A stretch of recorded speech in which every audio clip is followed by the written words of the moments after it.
Hello everyone, welcome back to my channel. और हम सभी आए हुए हैं वृंदावन। आज है दूसरा दिन वृंदावन में।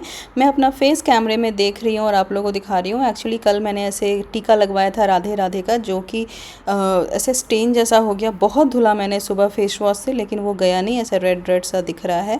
एनीवेज, तो हम कल आए थे और हमने बहुत सारे दर्शन तो कल कर लिए थे। कल हम सबसे पहले गए थे बांके बिहारी जी। बांके बिहारी जी हम पहले नहीं घूमे हुए थे, फर्स्ट टाइम हम गए बांके बिहारी जी। बहुत ज़्यादा भीड़ थी। उसके बाद हम चले गए थे इस्कॉन टेम्पल। उसके अलावा फिर गए थे हम प्रेम मंदिर, बट प्रेम मंदिर में इतनी ज़्यादा भीड़ थी कि हम अंदर जा नहीं सके, तो हम फिर घर चले गए थे। फिर नेक्स्ट डे सुबह सुबह सोचा कि कहाँ चला जाए, तो पहले तो हमने प्लान किया कि चलते हैं प्रेम मंदिर। लेकिन प्रेम मंदिर हम पहले भी घूम चुके हैं, क्योंकि 4-5 साल पहले मैं वृंदावन आई थी जय के साथ ही, तो उस टाइम पे ऐसी भीड़ नहीं थी। मुझे लगता है कि इस बार summer vacation plus weekend Saturday Sunday, जिस वजह से इतनी ज़्यादा भीड़ है। तो हमने सोचा कुछ नया एक्सप्लोर करते हैं, तो हम आ गए निधिवन। निधिवन के बारे में बस सुना है और मैं बहुत एक्साइटेड थी यहाँ आने के लिए। तो हमने सोचा यहीं पर चलते हैं, लेकिन पहले भूख लग रही थी। तो यहाँ पर यमुना के किनारे ना बहुत सारे ऐसे स्टॉल्स लगे हुए थे और वहाँ पर कचौड़ी, सब्जी, पूरी, सब कुछ, बेसिकली सब कुछ मिल रहा था। तो हमने सोचा पहले खा लेते हैं कुछ, क्योंकि कुछ खाया नहीं था। तो ऐसे जिस जगह पे यहाँ बैठे हैं, यहाँ का खाना बिल्कुल भी अच्छा नहीं था, मुझे तो बिल्कुल नहीं पसंद आया। बट हमारी मजबूरी थी, अभी और कहीं जा नहीं सकते थे, और इतनी गर्मी, इतनी भीड़ कि अब हिम्मत नहीं थी। और ऊपर से सास ससुर भी हैं, तो कहाँ जाएंगे, यहीं पे खा लेते हैं। तो मैंने यहाँ पर बोला कि जय ने बोला कि कचौड़ी खाएंगे। कचौड़ी लेकिन ना बड़ी मोटी मोटी सी दिख रही थी, तो वो जाकर बोल रहे हैं कि पतली पतली पूड़ियाँ हमारे लिए बना दो, और जो सब्ज़ी है यानी चने की सब्ज़ी वो दे दो। तो और मुझे लगा कि नहीं भाई, मैं तो पूड़ी नहीं खा सकती, सुबह सुबह इतना ऑयली, इतनी गर्मी में नहीं खा सकती। तो मैंने उनको बोला मेरे लिए कड़ी चावल दे दो। कड़ी चावल की बड़ी अच्छी तस्वीर उन्होंने लगा के रखी थी सामने, और ये चाय बोला था। लेकिन देखो, इन्होंने ना प्लास्टिक के ऐसे मग में उबलती हुई चाय डाल दी थी, और ये रहा कड़ी चावल, जो कि फ़ोटो में जैसा दिख रहा था वैसा बिल्कुल भी नहीं था। और एक चम्मच खाया मैंने, और वो पूरी तरह से ख़राब था। जब मैंने कंप्लेन किया तो उनका कहना है कि हाँ, हमने सुबह 4 बजे बनाया था, तो हो सकता है गर्मी में ख़राब हो गया हो। तो मुझे बहुत गुस्सा आया कि आप इस तरह का खाना कैसे सर्व कर सकते हो। और जो पूड़ियाँ वगैरह मैं मीठी को बड़ा मजबूरी में खिला रही थी, क्योंकि वो भी अच्छा तो नहीं दिख रहा था। राज मंदिर का दर्शन कराऊंगा। हाँ जी। तो हमने जब खाना अपना ख़त्म कर लिया, तो ठीक रोड के ऑपोजिट साइड ही, जहाँ खाना खाया उसके ठीक ऑपोजिट साइड ही ऐसी ये गली है, और यहीं से चलकर हमें जाना है निधि वन के लिए। तो हम जैसे ही मुड़े हैं, सामने ये बंदा बैठा हुआ था और ये जय के पास आ गया, और ये इसका कहना है कि ये अच्छे से दर्शन करा देगा। ये गाइड है यहाँ पर, और इसको सारे यहाँ की स्टोरीज़, कहानियाँ जो भी होती है, कृष्ण जी रिलेटेड जो भी बातें हैं, कथाएँ हैं, वो सब कुछ बताएगा और अच्छे से दर्शन करा देगा। वैसे भी बहुत क्राउड है, और हमारे साथ में बुजुर्ग भी हैं और प्लस मीठी बच्ची भी है। तो वो बोला कि हम मैं कराऊंगा दर्शन, तो आपको दिक्कत नहीं आएगी। तो और मैं बस 100 रुपये लूँगा। तो मैंने कहा चलो ठीक है, जब ऐसी बात है तो आप चल लो साथ में। वैसे भी हमें निधि वन का कोई आइडिया नहीं है अंदर क्या है। हॉर्स है, देख हॉर्स हॉर्स।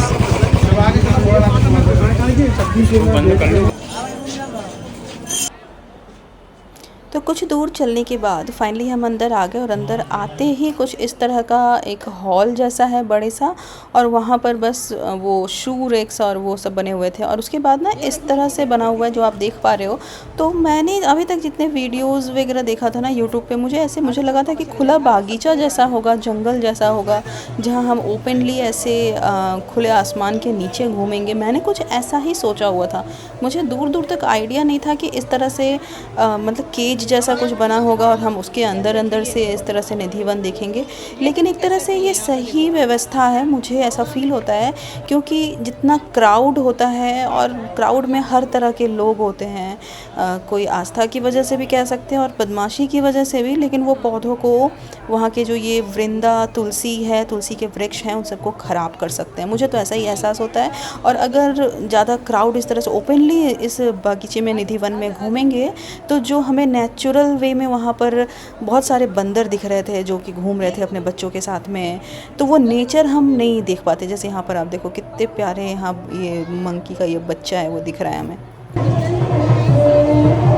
ये देखो क्या कर रहा है।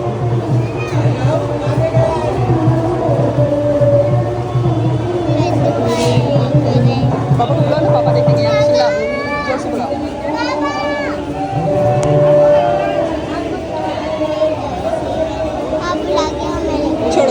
आ रहे। आओ और आगे भी होगा वैसा। देखो वहाँ, दूर दूर देखो, दूर देखो, अरे कितने सारे मंकी है दूर में। वहाँ पर भी है। हाँ चलो अब आगे देखो। चल देखना है यार, स्वामी हरिदास जी महाराज ने बांके बिहारी और वृंदावन बिहारी को बहुत अच्छा लगा। दोनों राधा रानी। ये पेड़ किस चीज़ के हैं सारे? वन तुलसी का है। ये तुलसी जी का पेड़ है। हाँ, वृंदा तुलसी का। रामा श्याम वृंदा रामा साम्या। अपने घर में लगा दिया इसको, मैंने बच गया। तो हमारे घर में तो पतला पेड़, ये पत्ते मोटे मोटे। ये तो वन तुलसी है, इसी को तो कहते वृंदा।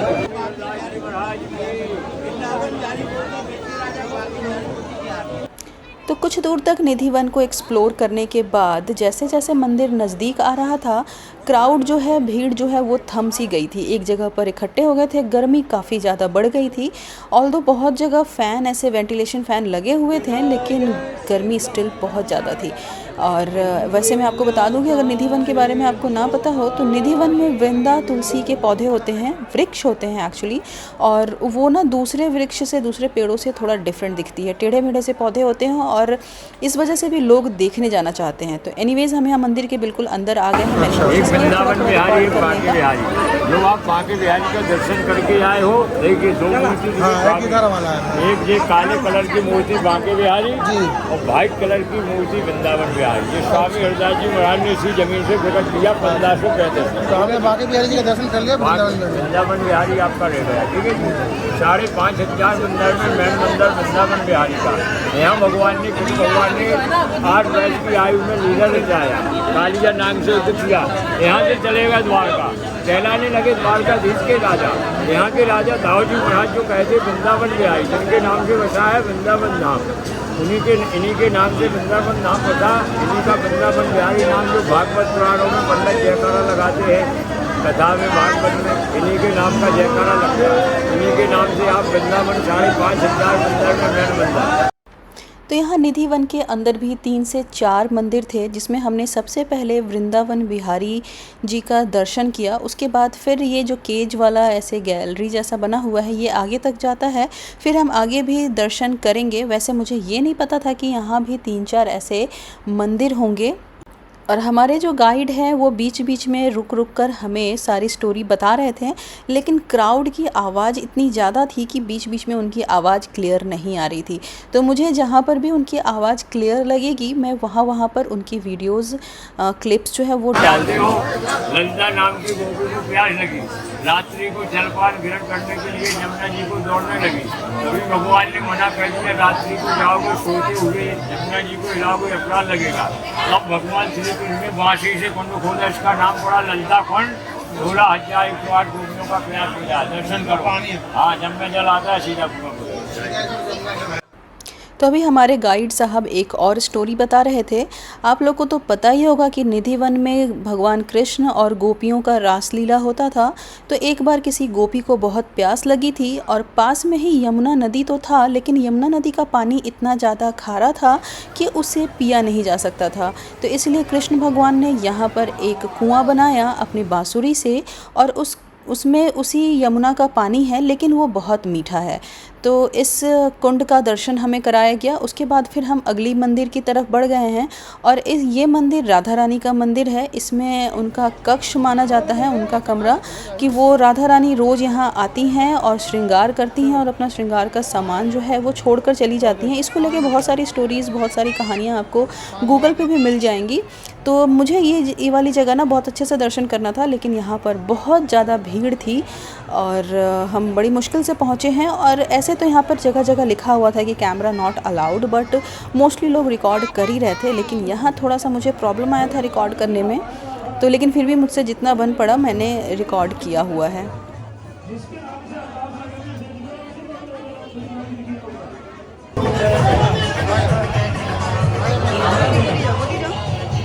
जिसके नाम से अरदास लगेगी उसी को मिलेगा रात्रि गाइड किया हुआ, चाहे वो शिकार लेके आए बच्चों, चाहे जीव से लगना तो जाए। बहु बेटी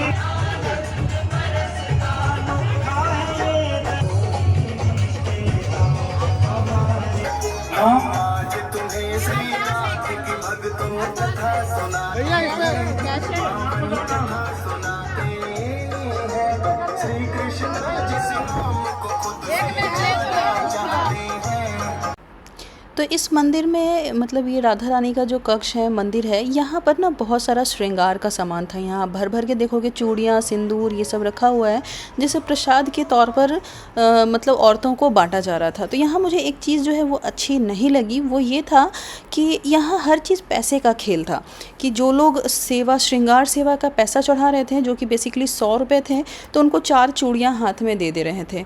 मैंने 500 रुपये दिए, तो 500 रुपये में मुझे एक बड़ी सी चुंदरी, बहुत ज़्यादा सा चूड़ी, सिंदूर सब कुछ दिया। यानी कि मैंने ज़्यादा पैसे दिए तो मुझे श्रृंगार का ज़्यादा सामान दिया गया। लेकिन मुझे ऐसा फील होता है कि जो भी जा रहे, जो भी भक्त जा रहे, कम से कम एक एक चूड़ियाँ ही सबको दे देना चाहिए। खैर मेरा ऐसा सोच है। और ये वृंदावन क्या, बहुत सारे तीर्थ स्थल की यही कहानी है कि लोग अपना बिजनेस वहाँ बना लेते हैं पैसे कमाने का।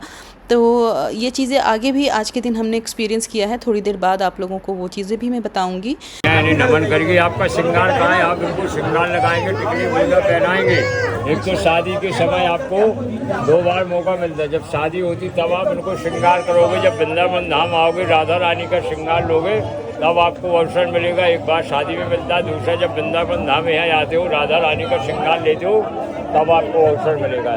जहाँ पे हमने चूड़ी वूड़ी लिया वो था, वहाँ पे सब श्रृंगार होता है ना, रोज रात को वहाँ चढ़ता है। हाँ, राधा रानी आदि अपना श्रृंगार करती है। हाँ, और वो उनका यूज किया हुआ है, जैसे चूड़ी छोड़ गई, जो उनका यूज किया हुआ सामान वो आप लोगों को मिलता है। यहाँ देखिए भगवान, ये गोपियाँ हैं, यहीं पे शंकर भगवान कैलाश से चल कर के आए रहे देखने के लिए। तब गोपियों ने मना कर दिया, आप रेस्ट नहीं कर सकते। बोले क्यों? बोले आपके साथ नहीं करेगा। तब रुक्मणी पहचानती थी भगवान शंकर को और कहा आप गोपी बन जाइए। तो भगवान शंकर यहाँ गोपी बन के रहने में शामिल हो जाते हैं। तब पहचान होती है। 16,108 भगवान की गोपियाँ हैं, 16,109 हो जाती है। तब भगवान शंकर पकड़े जाते हैं। नाम उनका पड़ता है यहाँ से गोपेश्वर महादेव। भगवान गोपी बने, नाम पड़ा गोपेश्वर महादेव। इसी रात ताली मारो अच्छी। तो अभी हम निधि वन के अंदर ही एक और छोटा सा मंदिर है, गोपेश्वर महादेव, जो कि शिव जी का मंदिर है। और यहाँ स्टोरी तो आप लोगों ने सुन ही लिया अभी जस्ट। स्टोरी ये है कि शिव जी जो हैं वो कृष्ण के रासलीला में हिस्सा लेना चाहते थे, लेकिन गोपियों के अलावा और किसी की एंट्री नहीं थी। इसलिए शिव जी ने अपना भेष बदला और गोपी बन गए थे, और उसके बाद वो रासलीला में हिस्सा लिए थे। तो कहानी और लंबी है, लेकिन मेनली बस यही बात है। और उसके बाद इसी रीज़न से उन्हें गोपेश्वर महादेव भी कहा जाता है। तो यहाँ पर प्रथा है कि आप यहाँ आओ तो आपको इस तरह से यहाँ डांस भी करना होता है, थोड़ा सा जैसे रासलीला में सब गोपियाँ नाचती थी उस तरह से नाचना होता है। तो हमने भी ऐसा किया, मैंने भी किया था, मीठी के साथ ही किया था, लेकिन मेरा वाला वीडियो नहीं बन पाया, इसलिए मैं यहाँ डाल नहीं पाई। तो अभी हम लोग निधि वन के एक और मंदिर, जिसको वंशी चोरनी मंदिर कहा जाता है। तो बेसिकली ये राधा रानी का ही मंदिर है। जैसे कृष्ण को माखन चोर कहते हैं, तो उसी तरह राधा ने ना कृष्ण की एक बार बंसी चुरा ली थी, तो उनको बंसी चोरनी कहते हैं। तो ये बातें अभी गाइड हमें समझा रहे थे, तो आवाज़ यहाँ पे क्लियर नहीं आ रही थी, इसलिए मैंने यहाँ वॉइस ओवर कर दिया। तो हमने दर्शन कर लिया, वहाँ पर मैं कैमरा नहीं निकाल पाई।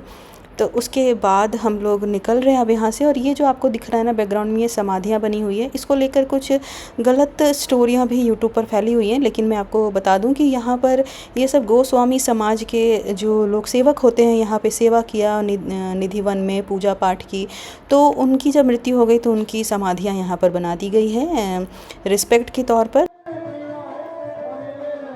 तो अब हमारा निधि वन जो दर्शन है वो कंप्लीट हो गया है। जितने भी मंदिर थे सब हमने घूम लिया, और काफ़ी टाइम लगा हमें घूमने में। ऐसे वीडियो जो है वो आपको लग रहा होगा छोटा, लेकिन 2 से 3 घंटे हमारा चला गया इसमें। और अभी ये जो सामने है एग्ज़िट गेट है। तो हमारे जो गाइड साहब है वो हमें बता रहे थे कि यहाँ वृंदावन बिहारी जी का मंदिर है और वहाँ जाना सबसे ज़रूरी है, वही सबसे मेन मंदिर है।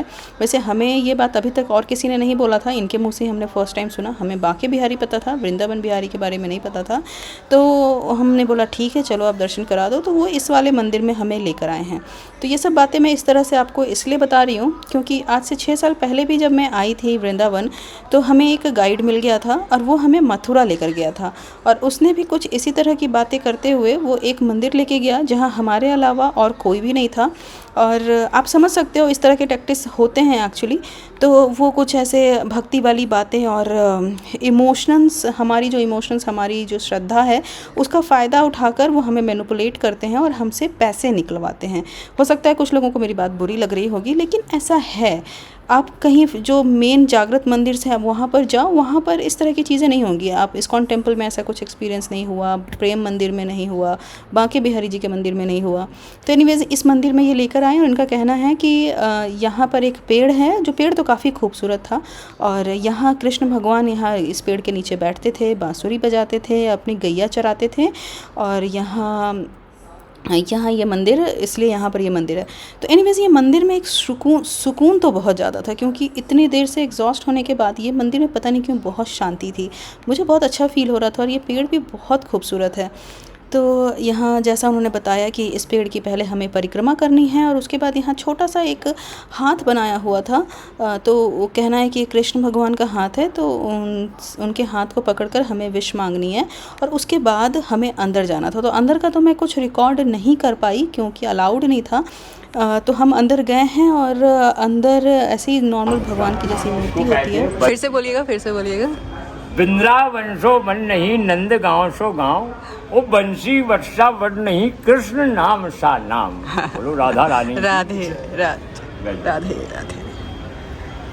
आपको सभी कथा थोड़ा और सुनाम कथा, इसके बाद दर्शन करो भगवान का, देखिए। तो परिक्रमा कर लेने के बाद गाइड साहब हमें यहाँ सीढ़ियों पे बैठा दिए हैं और सीढ़ियों पे बैठने के बाद ये हमें कुछ बातें बता रहे हैं। जैसे कि ये टाइल्स दिखा रहे हैं कि यहाँ लोग आते हैं और अपने या अपने माता पिता के नाम से यहाँ पर टाइल्स जो है वो उसके लिए पैसे देते हैं, दान देते हैं, तो उनके नाम से यहाँ पे टाइल्स बनता है, मंदिर में लगता है। और इससे क्या होता है कि आपको वृंदावन में एक मंदिर बनाने का सुख प्राप्त होता है। सुख यानी कि उसका फल प्राप्त होता है। तो ये आप कर सकते हैं। और आप जब अंदर जाइएगा तो आपको भगवान के सामने खड़े नहीं रहना है। आप पहले जाएंगे, वहाँ पर्दा लगा होगा, आप जब पहले अच्छे से बैठ जाएंगे तब भगवान के सामने से पर्दा हटेगा। फिर जब दोबारा पर्दा लगेगा तभी आप निकल कर आ सकते हैं। तो इस तरह की बातें इन्होंने बता दी। फिर जब हम अंदर जाते हैं तो बिल्कुल कुछ ऐसा ही होता है। और उसके बाद वहाँ पर 2 पंडित बैठे होते हैं, तो वो दर्शन कराते हैं, हाथ जोड़ने के लिए बोलते हैं और उसके बाद स्टार्ट हो जाते हैं। जैसे कि कोई मेन्यू बता रहे हों कि आपको 5,000, 11,000, 21,000, 51,000 इस तरह का दान कीजिए गौ सेवा के लिए। तो यहाँ पर लोगों को खाना, फिर 21,000 रुपये का आप दान करोगे तो आप अपना टाइल्स वगैरह। तो एक्चुअली इस तरह की बातें जब करने लगे तो हम सब को एक्सपीरियंस था इस चीज़ का। तो दूसरी बार हमें समझ में आ गया कि ये सिर्फ पैसे बनाने की बात है। तब हमने कहा कि देखिए हमारा जो श्रद्धा है, हमारी जो क्षमता होगी, हम उस हिसाब से ज़रूर दान करेंगे। और सबसे बड़ी बात है कि चलिए सबके पास वैसी क्षमता नहीं होती है, तो आप सबको तो प्रेशर नहीं बना सकते ना कि 5,000 वो मिनिमम दान करे। और उनका ये कहना था कि आपको करना ही होगा। वो पूरी तरह से प्रेशर बना रहे थे। यहाँ तक कि एक वर्ड उनके मुँह से ये भी निकला कि हम ऐसा नहीं करेंगे तो कमाएंगे कैसे। तो इन सब बातों पे जय थोड़ा सा भड़क जाते हैं। उनको लगता भी है कि आप लोग माने धर्म का नाम यूज़ कर रहे हो आप इस तरह से पैसे वैसे बनाने के लिए। तो एनीवेज़ फिर भी हम पैसा पे करने ही वाले थे, 5,000 रुपये, जैसा उन्होंने कहा था। उन्होंने कहा कि नहीं आपको देना ही पड़ेगा, इस तरह से कुछ उनका कहना था। अब हमें नहीं पता कि अगर हम नहीं देते तो उनका क्या रिएक्शन होता। तो जय ने जैसे UPI में 5,000 ऐसे फीड कर दिया और पे करने ही वाले थे कि फिर उन्होंने कुछ ऐसा लगा कि नहीं मैं नहीं करूँगा, मेरी जितनी क्षमता है, जितना मेरा अपनी सुख से, अपनी खुशी से मैं जितना चाहूँगा उतना ही करूँगा। तो उन्होंने 2100 रुपये दिए और उनका जैसे ना गुस्से वाला चेहरा बन गया था। तो एनीवेज़ फिर हमने 2100 रुपये का दान कर दिया और उसके बाद हम बाहर आ गए। वैसे तो ये कोई दान नहीं हुआ, किसी ट्रस्ट या मंदिर में तो ये गया नहीं होगा किसी सेवा के लिए। मुझे पता है कि ये सब उनके पॉकेट में ही गया होगा। मैं कुछ रिकॉर्ड नहीं कर पाई, नहीं तो आप भी देख पाते कि किस तरह से वो बातें कर रहे थे हमसे। तो बाहर आने के बाद हमने गाइड से भी ये बात बोला कि आपने अच्छा नहीं किया, लेकिन वो मानने के लिए तैयार नहीं था। उसका कहना था कि नहीं ये मतलब कुछ भी ऐसा नहीं है, फ्रॉड नहीं है, सब सेवा दान करते हैं। तो मुझे तो हम लोगों ने गाइड से ये बात कही कि आपको ऐसा करना नहीं चाहिए, क्योंकि लोग यहाँ ना मन में श्रद्धा और भक्ति लेकर आते हैं और जब इस तरह का कुछ एक्सपीरियंस हो जाता है ना तो उसका ख़राब इम्पैक्ट मन पे पड़ता है। तो फिर लेकिन वो मान नहीं रहा था बात। एनीवेज तो मुझे तो डाउट इस बात से ही हो गया था क्योंकि उसने बस 100 रुपये लिया था और उसने इतने अच्छे से पूरे निधि वन में दर्शन कराया था और अपने सारे दिन का आधा दिन हमारे साथ में स्पेंड कर लिया था। तो एक्चुअली ये सब उन लोगों की मिली भगत थी, उसका भी कुछ कमीशन रहा होगा वहाँ पर। और मुझे तो तभी डाउट हो गया था जब हम लोग मंदिर में आए थे और वहाँ पर हमारे अलावा शायद 1 या 2 लोग और होंगे। उस मंदिर में भी हम 1.5 घंटे के अराउंड थे और वहाँ उस बीच में भी कोई नहीं आया, बस हम ही थे। तो कोई वृंदावन जैसी जगह पर कृष्ण भगवान का कोई मंदिर है, जागृत है, मेन मंदिर है, तो वहाँ तो बहुत क्राउड होना चाहिए था। तो एनीवेज़ इस तरह का एक्सपीरियंस होता ही है। आप लोग अगर गए हो वृंदावन या किसी भी जगह पे, मैं वृंदावन नहीं बोलूँगी, किसी भी धार्मिक स्थल पे या किसी भी टूरिस्ट प्लेस पे इस तरह की चीज़ें होती हैं। तो एनीवेज़ हमारा एक्सपीरियंस बहुत अच्छा रहा। इसके बाद हम होटल चले जाते हैं, फिर खाना खाते हैं और फिर उसी टाइम पर हम गुड़गांव के लिए निकल पड़ते हैं। तो चलिए इसी के साथ इस ब्लॉग को मैं करती हूँ यहीं पर एंड। बहुत अच्छा एक्सपीरियंस रहा, थोड़ी गर्मी थी लेकिन फिर भी बहुत अच्छा था और मिलती हूँ मैं नेक्स्ट ब्लॉग में। Till then bye bye. सारे बाहर आ जा रहे हैं।